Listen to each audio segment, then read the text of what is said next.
ವೇದಿಕೆ ಮೇಲಿರುವ ಎಲ್ಲ ಗಣ್ಯರೇ, ಇಲ್ಲಿ ನೆರೆದಿರತಕ್ಕಂಥ ಎಲ್ಲ ಆಹ್ವಾನಿತರೇ,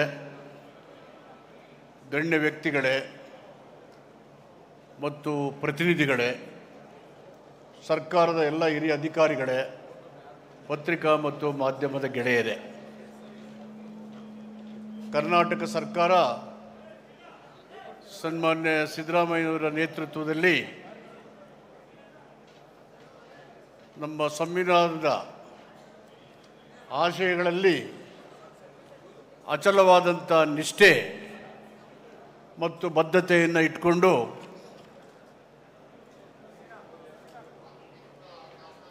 ನಾವು ಅಧಿಕಾರದಲ್ಲಿ ಇರಲಿ ಸಂವಿಧಾನದ ಆಶಯಗಳ ಬಗ್ಗೆ ಪ್ರತಿಪಾದನೆ ಮಾಡ್ತಾ ಸಂವಿಧಾನದ ನಿರ್ದೇಶನ ತತ್ವಗಳನ್ನು ಜಾರಿ ಮಾಡಲಿಕ್ಕೆ ಬದ್ಧರಾಗಿದ್ದೇವೆ ಎನ್ನುತಕ್ಕಂಥದ್ದನ್ನು ನಮ್ಮ ಆಡಳಿತದ ಅವಧಿಯಲ್ಲಿ ಮಾಡಿ ತೋರಿಸಿದ್ದೇವೆ.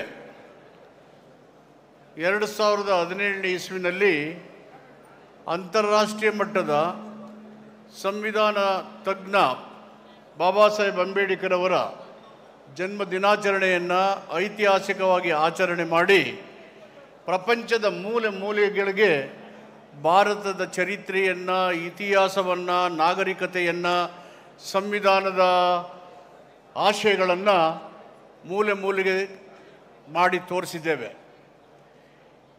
ಈ ಸಾರಿ ನಾವು ಅಧಿಕಾರಕ್ಕೆ ಬಂದ ತಕ್ಷಣ ನಮ್ಮ ಸರ್ಕಾರ, ಮುಖ್ಯಮಂತ್ರಿಗಳು ಸಂವಿಧಾನ ಪೀಠಿಕೆಯನ್ನು ಶಾಲಾ, ಕಾಲೇಜು, ವಿಶ್ವವಿದ್ಯಾಲಯಗಳಲ್ಲಿ ಕಡ್ಡಾಯವಾಗಿ ವಿದ್ಯಾರ್ಥಿಗಳು ಓದಬೇಕು, ಓದಿ ಅರ್ಥೈಸಬೇಕು ಅಂತಕ್ಕಂಥ ತೀರ್ಮಾನವನ್ನು ಕೈಗೊಂಡು ಅದು ಇಂದು ಜಾರಿಯಲ್ಲಿದೆ. ಮತ್ತು ಜನವರಿ 26, ನವೆಂಬರ್ 26 ಸಂವಿಧಾನ ದಿನ. ಸಂವಿಧಾನಕ್ಕೆ 75 ವರ್ಷ ತುಂಬ್ತಾ ಇದೆ. ಭಾರತ ದೇಶದ ಜನಜೀವನದಲ್ಲಿ ಅಮೂಲಾಗ್ರವಾದಂಥ ಬದಲಾವಣೆಯನ್ನು ತರಲಿಕ್ಕೆ ಸ್ವಾತಂತ್ರ್ಯ ಹೋರಾಟದ ಮೂಲಕ ನಮ್ಮ ದೇಶ ನಮ್ಮದೇ ಆಡಳಿತವನ್ನು ನಡೆಸಲಿಕ್ಕೆ ರಚನೆಯಾದಂಥ ಸಂವಿಧಾನದ ಆಶಯಗಳು ಅರ್ಧ ದಾರಿಯನ್ನು ಸವಿಸಿದೆ. ಸಂಪೂರ್ಣವಾಗಿ ಸಂವಿಧಾನ ಆಶಯಗಳು ಗುರಿ ಮುಟ್ಟಲಿಕ್ಕೆ ನಮ್ಮ ಪ್ರಯತ್ನಗಳು ಇನ್ನೂ ಮುಂದುವರಿತಕ್ಕಂಥ ಅಗತ್ಯತೆ ಇದೆ ಅಂತ ತಿಳಿದು ಸಂವಿಧಾನವನ್ನು ರಾಜ್ಯದ ಹಳ್ಳಿಗಳಲ್ಲಿ, ಗ್ರಾಮ ಪಂಚಾಯಿತಿಗಳಲ್ಲಿ, ನಗರಸಭೆ ಪುರಸಭೆಗಳಲ್ಲಿ, ಪಟ್ಟಣ ಪ್ರದೇಶಗಳಲ್ಲಿ ಜಾಥಾವನ್ನು ಹೊರಡಿಸಿ ಎಲ್ಲ ಜನರನ್ನು ಒಗ್ಗೂಡಿಸಿ ಜನರಿಗೆ ಸಂವಿಧಾನದ ನಿರ್ದೇಶನ ತತ್ವಗಳಿರ್ತಕ್ಕಂಥ ಹಕ್ಕುಗಳು, ಸರ್ಕಾರದ ಜವಾಬ್ದಾರಿ ಮತ್ತು ಹೊಣೆಗಾರಿಕೆ ಇದನ್ನು ತಿಳಿಲಿಕ್ಕೆ ಜಾಗೃತಿಯನ್ನು ಹೊರಡಿಸಿದ್ದೇವೆ. ಜನವರಿ 26ನೇ ತಾರೀಕಿನಿಂದ ನಿನ್ನೆಯ ತನಕ ರಾಜ್ಯದ ಸುಮಾರು 5600 ಪಂಚಾಯಿತಿಗಳಲ್ಲಿ ಈ ಜಾಗೃತಿ ಜಾಥಾ ವೈಭವದಿಂದ, ಎಲ್ಲ ಜನರ ಸ್ವಾಗತದಿಂದ ಜನರಲ್ಲಿ ಅರಿವು ಮತ್ತು ಜಾಗೃತಿಯನ್ನು ಮೂಡಿಸ್ತಕ್ಕಂಥ ಪ್ರಯತ್ನದಲ್ಲಿ ಯಶಸ್ವಿಯನ್ನು ಕಂಡು ಇವತ್ತು ಮತ್ತು ನಾಳೆ 2 ದಿನಗಳಲ್ಲಿ ಚಿಂತಕರು, ನ್ಯಾಯವಾದಿಗಳು, ವಿಶೇಷ ವಲಯಗಳಲ್ಲಿ ತಜ್ಞತೆಯನ್ನು ಪಡೆದಿರ್ತಕ್ಕಂಥ ಶ್ರೇಷ್ಠ ವ್ಯಕ್ತಿಗಳಿಂದ ಇವತ್ತು ಮತ್ತು ನಾಳೆ ಮಧ್ಯಾಹ್ನದ ತನಕ ಸೆಮಿನಾರ್ಗಳು ಇಲ್ಲಿ ನಡೀತಾ ಇದ್ದಾವೆ. ಇದರ ಮೂಲ ಉದ್ದೇಶ, ನಮಗೆ ಸಂವಿಧಾನ ಬಂದು 75 ವರ್ಷ ಆಗಿದೆ. ಸಂವಿಧಾನದ ಮೂಲ ಆಶಯ ನಮ್ಮ ದೇಶದ ಎಲ್ಲ ಜನರಿಗೆ ಜಸ್ಟಿಸ್, ಲಿಬರ್ಟಿ, ಈಕ್ವಾಲಿಟಿ, ಫ್ರೆಟರ್ನಿಟಿ ಇವು ಸಿಗಬೇಕು ಅಂತಕ್ಕದ್ದು. ಸ್ವಾತಂತ್ರ್ಯ ಬಂದಿದೆ, ಸಾಮಾಜಿಕ ಸಮಾನತೆ ಸ್ವಾತಂತ್ರ್ಯ ಇಲ್ಲ. ಅರ್ಥವ್ಯವಸ್ಥೆ ಭದ್ರವಾಗಿದೆ, ಎಲ್ಲ ಜನರ ಆರ್ಥಿಕ ನ್ಯಾಯ ಸಿಕ್ಕಿಲ್ಲ. ಸಮಾಜದ ನಿರ್ಮಾಣವಾಗದ ಹೊರತು ಸಂವಿಧಾನದ ಆಶಯಗಳು ಹಾಗೇ ಉಳಿದೋಗ್ತವೆ. ಇನ್ನು 75% ಜನರು ಶಿಕ್ಷಣದಿಂದ ವಂಚಿತರಾಗಿದ್ದಾರೆ.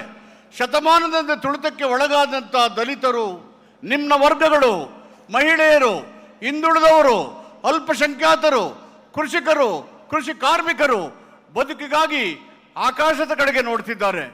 ನಮ್ಮ ಕೈಯಲ್ಲೇ ಇರ್ತಕ್ಕಂಥ, ನಮಗೆ ನಾವೇ ವಿಧಿಸಿಕೊಂಡಂಥ ಸಂವಿಧಾನದ ಆಶಯಗಳು ಹಾಗೆ ನಿರ್ಲಿಪ್ತತೆಯಿಂದ ಇರುವಂತೆ ಇಂದಿನ ರಾಜಕೀಯ ವ್ಯವಸ್ಥೆ ಧರ್ಮ ಮತ್ತು ಜಾತಿಯನ್ನು ಮುಂದುವರಿಸ್ತಕ್ಕಂಥ ಕೆಲವು ಜನ ಸಂವಿಧಾನದ ಆಶಯಕ್ಕೆ ವಿರುದ್ಧವಾದಂಥ, ಸಂವಿಧಾನದಲ್ಲಿ ಎಲ್ಲರಿಗೂ ಸಮಾನತೆ, ಸಮಾನ ಅವಕಾಶಗಳು, ಸರ್ವಧರ್ಮದ ಸಮನ್ವಯತೆ ಮತ್ತು ವ್ಯಕ್ತಿ ಗೌರವ, ಸ್ಥಾನಮಾನ ಇವೆಲ್ಲವನ್ನ ಗಾಳಿಗೆ ತೂರಿ ಸರ್ವಾಧಿಕಾರಿ ಧೋರಣೆ, ಧರ್ಮಾತೀತವಾದಂಥ ನಿಲುವುಗಳು ನಮ್ಮ ಸಂವಿಧಾನದ ಆಶಯಕ್ಕೆ, ಸ್ವತಂತ್ರದ ಉದ್ದೇಶಕ್ಕೆ ಭಂಗ ತರ್ತಕ್ಕಂಥ ಈ ಸಂದರ್ಭದಲ್ಲಿ ರಾಜ್ಯ ಸರ್ಕಾರ ಒಂದು ತೀರ್ಮಾನವನ್ನು ಮಾಡಿ ರಾಜ್ಯದ ಎಲ್ಲ ಜನರಿಗೆ ಸಂವಿಧಾನದ ಆಶಯಗಳ ಅರಿವಿನ ಜಾಗೃತ ನಡೀಲೇಬೇಕು ಅಂತ ಹೇಳಿ, ರಾಜಕೀಯ ಉದ್ದೇಶ ಇಲ್ಲದೇನೆ, ಓಟಿನ ಉದ್ದೇಶ ಇಲ್ಲದೇನೆ, ನಮ್ಮ ಜವಾಬ್ದಾರಿ ಮತ್ತು ಕರ್ತವ್ಯ ಪ್ರತಿಯೊಬ್ಬ ಪ್ರಜೆಯು ಸಂವಿಧಾನದ ನಿರ್ದೇಶನ ತತ್ವಗಳಲ್ಲಿ ಇರ್ತಕ್ಕಂಥ ಜನರ ಹಕ್ಕುಗಳು ಅರ್ಥ ಆಗಬೇಕು. ಆಡಳಿತಾರೂಢ ಜನರ ಕರ್ತವ್ಯ ಮತ್ತು ಜವಾಬ್ದಾರಿ ಹೊಣೆಗಾರಿಕೆ ಅರಿತವಾಗಬೇಕು.